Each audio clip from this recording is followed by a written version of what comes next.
A pergunta de Deus que busca restaurar.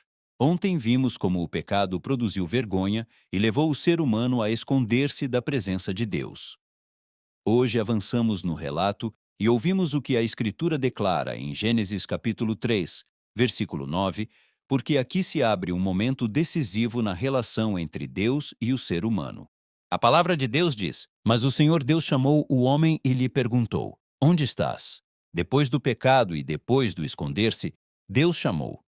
Não ficou em silêncio nem se afastou. Tomou a iniciativa. A voz de Deus não desaparece quando o ser humano falha, mas se faz ouvir para abrir um caminho. Deus chamou não porque ignorasse o que havia acontecido. Nada se oculta diante dele. Se perguntou, foi para confrontar o coração do homem e abrir o caminho para a restauração. A pergunta não é geográfica, é espiritual e aponta para a condição daquele que se afastou. Aqui há uma verdade firme.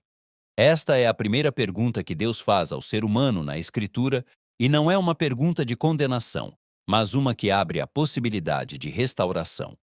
Antes de pronunciar juízo, Deus abre um diálogo. A graça de Deus se manifesta antes da correção. Deus chamou o homem primeiro, porque sobre ele havia responsabilidade espiritual. O pecado trouxe desordem, mas Deus mantém sua ordem. Mesmo quando o ser humano falha, Deus não abandona seu propósito. O pecado rompe a relação com Deus e afasta o ser humano de sua presença, mas não consegue silenciar a voz de Deus. Aqui compreendemos que Deus chamou aquele que se escondeu. Deus permanece presente mesmo quando o ser humano se esconde.